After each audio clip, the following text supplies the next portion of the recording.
situations. Did you guys come up with a plan as far as how deep you want to go today? Yeah, we do. We go in every game. We kind of have a plan in place. As far as when we're going to get certain guys in. Obviously, that can change based on how somebody's playing or foul trouble, something like that. So we do have a plan as far as how we're going to do it. And again, we'll see how the flow of the game's going. Is how closely we stick to it. Are you tightening it up as far as the number of guys, or are you comfortable with continuing to do that? Yeah. Again, we'll see. See how the flow of the game's going, and then act accordingly. Are you starting the same way, Fred? We will start the same way, yes. Fred, how hard is this to manage so many moving parts, so many different plans? For you, how hard is it for you to do that? Well, again, you just have to do the best job you can. As far as we've got several new guys that we're trying to get minutes for right now. We've got a lot of younger players, that we're getting some very valuable experience for. Then at the same time, obviously, we have to do everything we can to compete, try to win the game. So it has been a little bit of a balance, but these young guys are getting good experience. We've had obviously besides the last game against Houston, we've been right there after having a really good couple weeks with 5 wins in 6 games. Had 3 games. We were right there going into the 4th. We just our execution wasn't good enough to close it out, and then we got it handed to us in our last game against Houston. So now it's about correcting, getting better, and hopefully going out competing and giving ourselves a chance. What do you guys? Is there a model for any precedent for what you're trying to get done, as far as whether it be in your coaching career, when you were playing? Is there anything that you can look to as an example for something to follow with what you're tasked with doing? I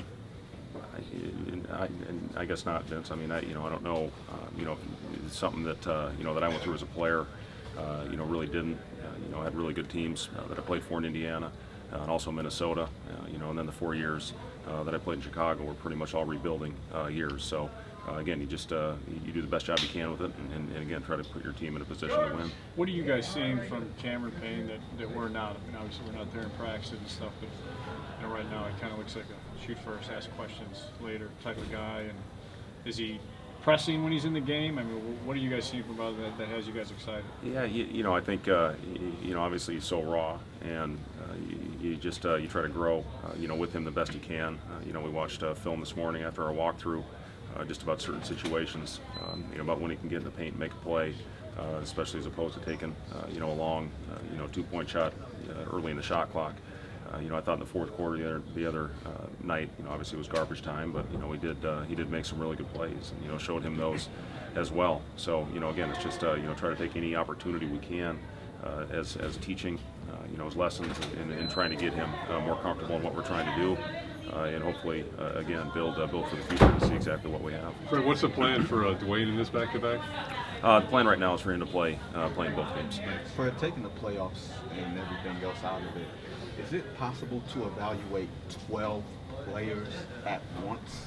Because even losing teams don't throw out every single player on the roster, even towards the end of the season. So how can you evaluate with having such a small sample size, because there's only so many minutes in the game? Well, you take everything that you're trying to do with all the opportunities you have on the practice court, after walkthroughs in the film room. Obviously during games, you take those minutes and you take what you can out of it. So again, we are playing a lot of young guys. We talked a lot about it. We've got 7 guys out there that have 1 or 2 years of experience. And again, we'll see how the flow of the game goes here these last 18 to see who's going to go out there and get minutes. And again, if some of the guys aren't getting a lot of minutes, you take other opportunities to try to learn and teach. And get them better. Just some of the challenges that you might face trying to integrate the younger guys. Well, again, it's it's something where teams, it happens right at the trade deadline where you get new players, and you have to try and see what you have, and again, still try to put your team in a position to win. Fred, how do you make sure that with 17 games left and possibly not returning to Chicago, that Nico doesn't just let go of the rope and just kind of cash it in and say, let's start looking towards next year? Well, you have to try to do the best job you can as far as keeping their spirits up.